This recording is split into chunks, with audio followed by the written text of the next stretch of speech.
Hello, Terror Express listeners. On this episode, we have a wonderful person that you know from Girls Night Out and Friday the 13th. You've also seen her in shows like Loving, Handmade by Design, and Neighbors. With us today is from Friday the 13th, part two is Vicky, Lauren Marie Taylor. Hi, Hey, Lauren. Marie, how hi, are you? Jason. I'm good. How are you, Jason? I'm good. I'm excited. I'm so excited to have you here. You were one of the first guests that I reached out to when I started the podcast. This is the last episode of season one. So I thought that what a great way to end the show by getting you on here to end first season before we go into the second season. So thank you Oh, for being here and oh, being sure. that great ending of the season here. You always end it with a bang and you're a great bang to end it with. Well, I'm glad to be a part of it, and I'm glad to have that honor. But I'm going to actually, speaking of banging stuff, I'm going to get dressed right now because my house is kind of chilly. So I know your listeners can't see, but I'm actually almost topless at the moment. So I'm going to put a sweater on. So close your eyes. All right, you're safe. Now, over 40 years ago, you made a little horror movie that some people may have heard of. Um, Friday the 13th Part 2, obviously. Now, did you have any expectations when you were going into filming Friday the 13th, the first sequel of the blockbuster? Did you have any expectations of the floodgates that movie was going to open for the rest of the franchise? Oh no, not at all. Sorry if my computer makes funny noises, but that's what it Yeah, does. No. they all do. Well, you know what? What was part one? What became part one and originally was just plain old Friday the 13th. It had just come out not long before we started the process of part two, and part two was not even called part two. It was called Jason. So I Hmm. don't even think that the powers that be knew that it was going to steamroll into going into outer space and then involving other serial killers like Freddy. I really don't think anybody had an inkling to what it would become, the universe it would become. Uh, how has playing Vicky affected your life the most, whether good or bad, however you want to answer that? How has it most affected you Oh, today? it's been very good. It was interesting because all those years I was on the soap opera, there was that whole you didn't do horror movies type of feeling. Yeah. You didn't talk about it when you did appearances. It was for the soap opera. Horror fans didn't really come to the appearances that I was at for the soap opera. So it was very different. It was sort of brushed into the side of my resume. But then now, all these years later, it's just wonderful. And I call some of my best friends are people that I've met on the convention circuits. So it's really been great for me, Nice. especially as a mature woman now, to have other people in the universe, like, Felissa, Hmm. Catherine Connie, Judy Aronson, all that whole group of people. And of course, the people in my own franchise that I've known Yeah. forever too. Yeah. It's just so great to become friends with these women who have similar horror movie stories, who went on to do other things, whether it be a homemaker or a therapist or what have you. It's just been a very positive thing for me. Yeah. When did you first get bit by the acting bug? And what was your first gig? Actually, it's funny because I always mention a high school production that my brother was involved with where they were desperate for a girl to be burned at the stake. Oh no. I had no lines, no nothing. I just had to walk on and get burned at the stake. And I was like, oh, well, this is kind of fun. And, like I mentioned earlier, I was kind of Yeah, a shy because who girl. wouldn't think burning at the stake isn't fun? Right. But yeah, it was kind of funny. Anyway, so I really enjoyed that experience, and it kind of got me out of my shy girl from the Bronx shell growing up. But I will say, Yeah. years ago, when I was thinking fourth grade, our elementary school had a talent show, right? And I had played an angel in the nativity scene that Christmas. And then in the spring, they had a talent show. And I sang some bogus song like Green Sleeves, I think it's called. Green Sleeves, like that. Yes. I think it's a Christmas song, but I sang, Uh-huh. yeah. I love it. Yeah. And I got this, huge amount of applause. And I thought, wow, I was just singing like I do in church. But then it didn't bite me. I just thought, oh, this is kind of cool. But I mean, my knees were knocking and shaking. But it wasn't until high school where I kind of like thought, wow, this is fun. And I did well. So Yeah. I stuck with it. Everyone knows. This Uh-oh. okay. Everyone knows that you scare easily. We've all heard your stories. All of your fans know your stories. So that makes me wonder, was horror your first choice of a genre to be involved in, and how did it fall into your lap if it wasn't your first choice? Oh, it fell into my lap. Absolutely. I had been doing TV commercials and I was a, singer, dancer, actress type of girl. Triple threat. Yeah, I did it all through high school. And then when I was in college, I did it. And then I was auditioning for Broadway shows and came close to a lot of them, so close to so many of them. And so that was my first love. And when my manager at the time decided, well, Lauren, it's time for you to transition into film because that's what young actors do. And back then, you go from doing commercials and hopefully to small film roles. And then you decide what you want to do. I had always wanted to be on a soap opera because I grew up watching my grandmother watch soap operas. And I thought, well, Yes. that looks like a really cool thing to do every day of your life. But I didn't think of it because I wasn't an actor or anything yet. So that when I was, a teenager and my agent said to me, my manager and agents said to me, what do you want to do? Where do you see yourself? I said, I see myself on TV, on a soap, on Yeah. daytime TV, or hosting a show or, something like that. And they're like, okay, well, let's get you some film experience. And my very first film experience was actually, I was handpicked by Woody Allen to just Wow. be part of the school scene in Manhattan of Dalton School. So, Wow. eagle-eyed people can see me outside with a guy and, with my Dorothy Hamill haircut. And yeah, that was my first film experience. And it was really a cool experience because he's very hands-on. I mean, he's like, hey, Lauren Marie, you'll be here, David, you'll be here and you'll just be chatting, maybe look at each other's books, flirt with him a little bit. And you're like, but we're not even the main focus of this scene. Mariel Hemingway is, and you are. But that was cool. So then after that, the audition for Friday came in. Yeah. Yeah. For part 2, which was called, like I said, it was called Jason at the time. And the casting director for that knew me from commercials. So it was just like all American. Hey, I'm not going to, she's long gone, but she called my agent and she said, would Lauren be interested in blah, blah, blah. And so she asked me, I'm like, yeah, sure, let's do it. And I went in and auditioned and, the girl next door, in a box. Did you get it? Did you get it then and there, or did you have to wait for a callback? No, I didn't get it then and there, but I didn't get a call back either. I just got the part. Yeah. Nice. That's awesome. Yeah, Now cool. you said you watched soap operas with your grandmother. You're thinking, Mom, that would be great being up there. What was your experience like on Loving? And was it everything that you hoped it would be for? And what did your grandmother think seeing you on a soap opera? She was nuts. The first thing she said to me was, I don't watch Channel 7, which is ABC affiliate in New York. I said, I used to call her Mop because she had moppy hair. So I called her Mop. I said, Mom, come on. I said, I'm going to be on a soap opera. She goes, well, you're not going to be on it every day. And I said, well, actually, I kind of am going to be on it most days, for how many years? 12 years.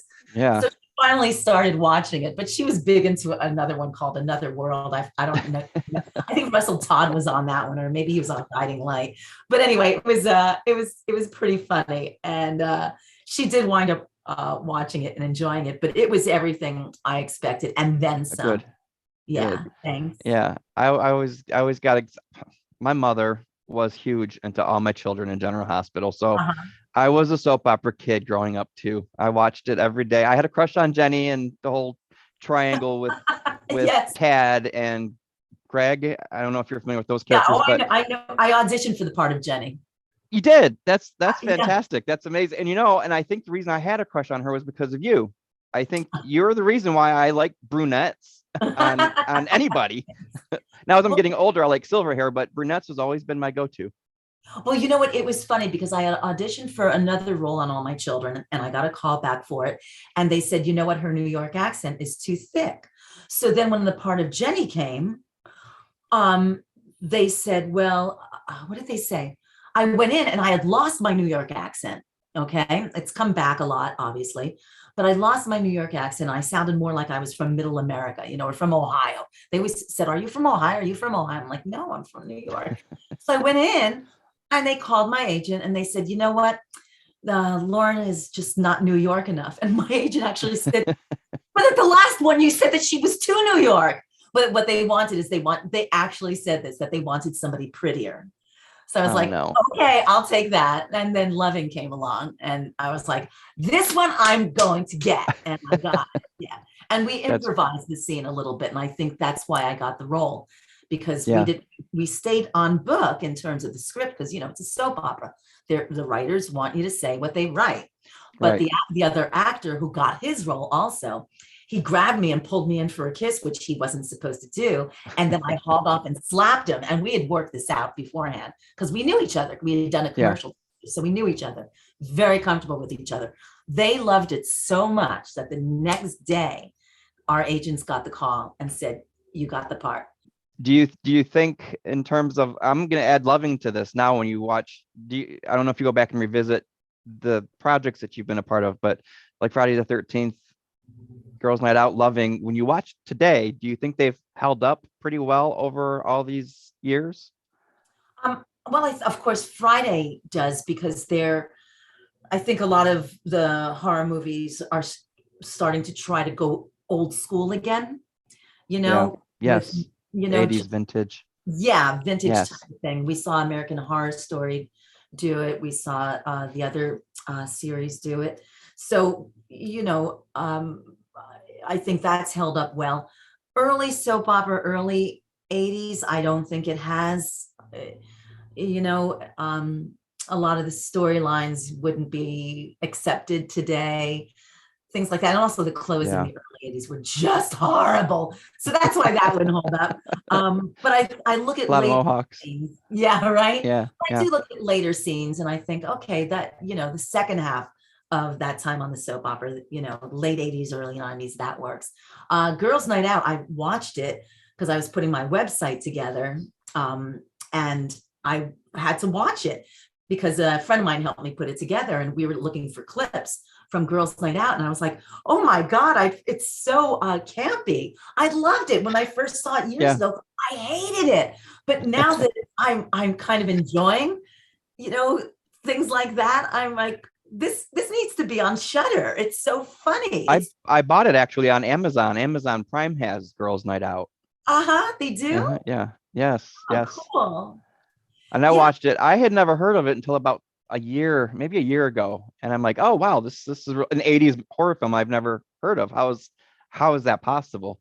So I ended up buying it and watching it, and I thought, wow, this is really good campy, but that's what makes it so fun. The campy, the cheese, the way, the dressing, the writing, the delivery, everything. And your range definitely took a 180. You're definitely not Vicky in Girls Night Out. And I'm Oh watching this thinking, no. wow, this is great.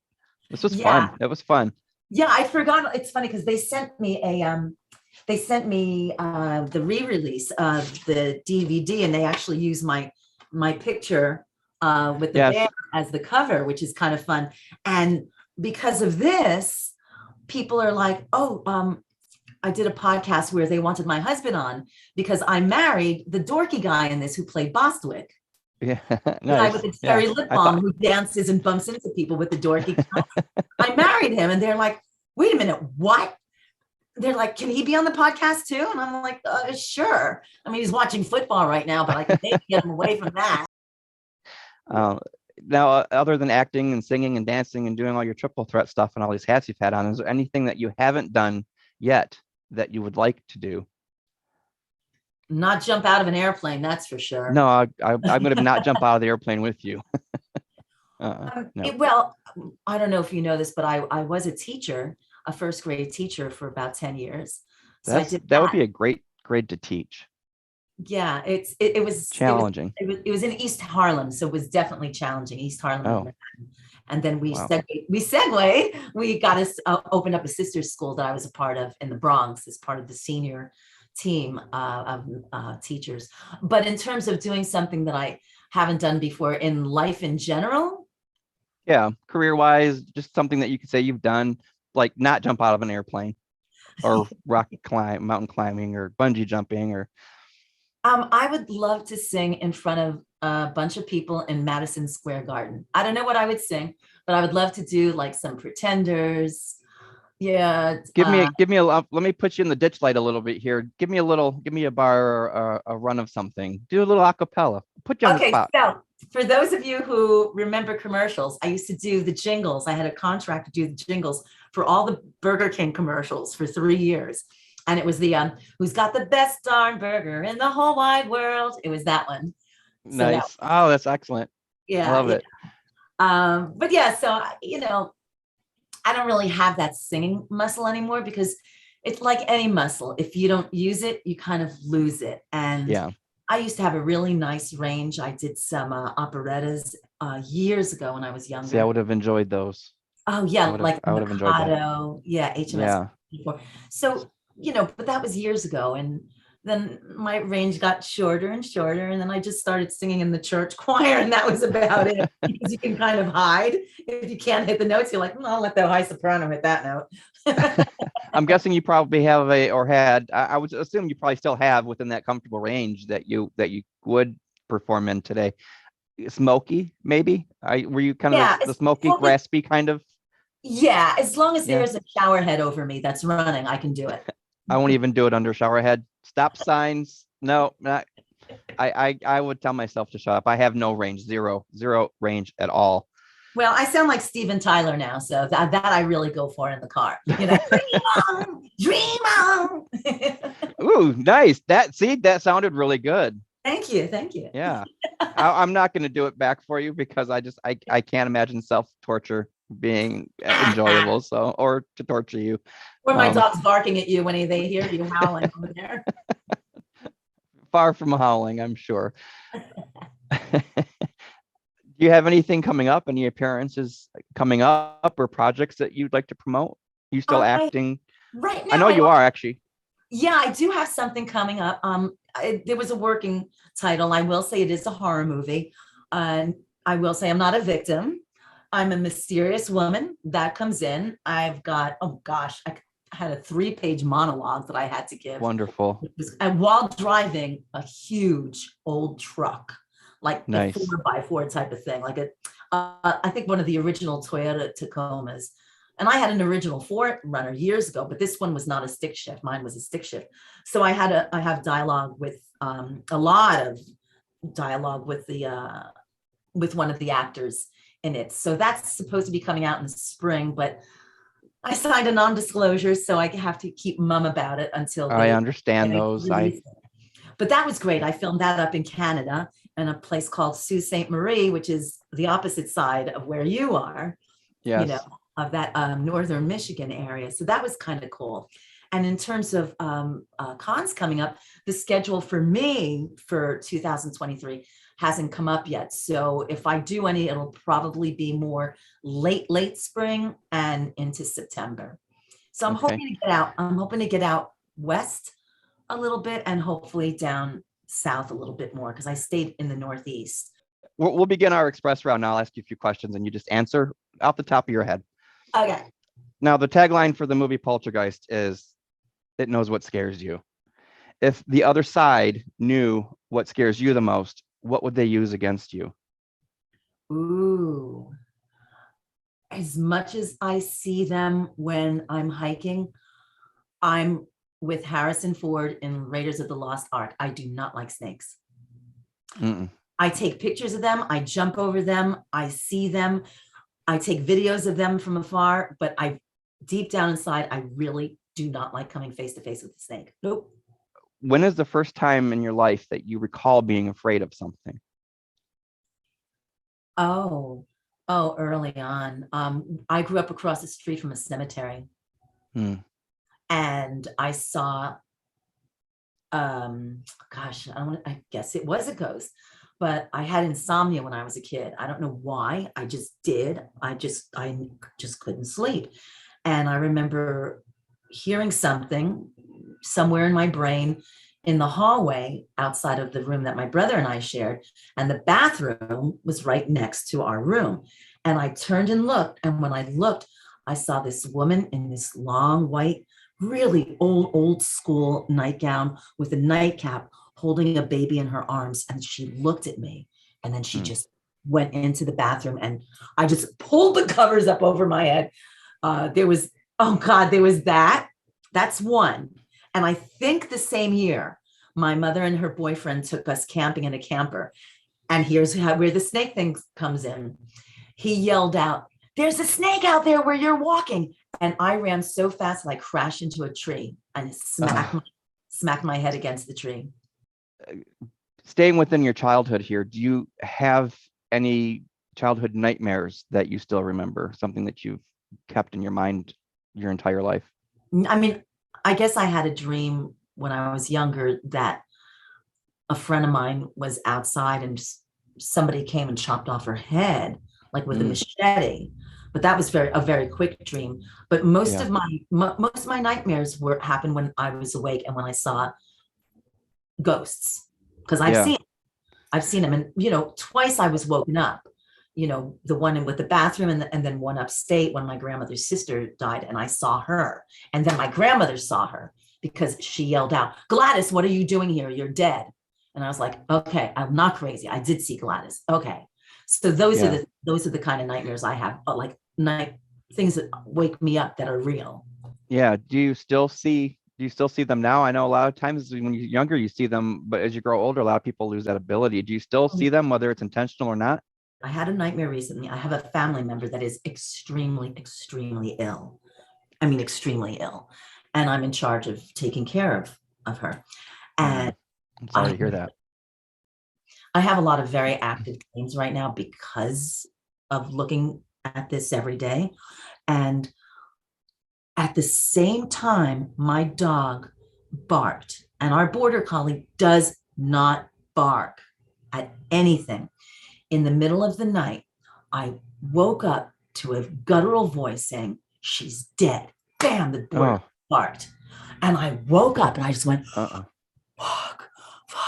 Pardon my French. I'm sorry. No, you're fine. You can say whatever you like. You want to say fuck, you can say it. Yes. But it totally freaked me out, and I couldn't get back to sleep. And all I could think of was, do I go into the room and check, or don't I? Do I go into the room and check, or don't I? And I was just like, okay, just breathe. But he stayed alert. Usually if I say to, my husband, he's always sacked out. He's like, yeah. But I'll say to him, it's most husbands are. Yeah, right. Yeah. But if I say to the border collie, it's sleepy time, he'll curl back up and go back to sleep. But he's, with his border collie ears, he just stayed awake, and finally he calmed down. But I thought, oh my God. Anyway, so that was a recent nightmare that I had. Oh, that sounds terrifying. Did you go back to sleep after that? Not for a very long time. Is that one of the more terrifying supernatural things that have happened to you? Yes, absolutely. Because it was so malevolent. And normally the the things that I see are usually white, and they usually go by the window, because we have a burial ground not far from here that was disturbed. A few people put up McMansions and disturbed the burial ground. So for the past, I would say 6 years, there's been more activity in terms of the dogs, being alert, the cats stopping in their tracks. We have one cat that's an indoor outdoor, and she'll come running in through her cat door, and there'll be nothing out there. So there's a lot more activity here because of that. But that one that I had, I believe it was about 2 months ago, that one hit me because I've never had a mean one like that express anything to me before. It's always been just like, I'm just passing through or hi. Yeah. I feel like, okay, you gotta go. you gotta come that white light kind of version of yourself if you're gonna stay here. And give me back my remote. Yeah, where's my sock? Where is my sock? I'm gonna ask you, what will be your legacy? I hope that people remember how I made them feel. Everyone who I've met, I hope they remember, because that's beautiful. I love people, and I love meeting people, and I feel like I'm a very genuine person. What you see is what you get. That's great too. Yeah. I just feel like, and I used to tell this to my students in first grade too. They used to say, "Miss Lauren, why are you always smiling?" And I said, because it's easier to be nice. I want to ask the listeners in the comments, put down your most terrifying supernatural experience and or a nightmare that you remember from your childhood as well. Like this video, share this video, comment, and subscribe to the channel for more fun coming up in the next season. Lauren, have a wonderful evening. Thank you so much for being here. I had such a great time with you. Thank you. Same.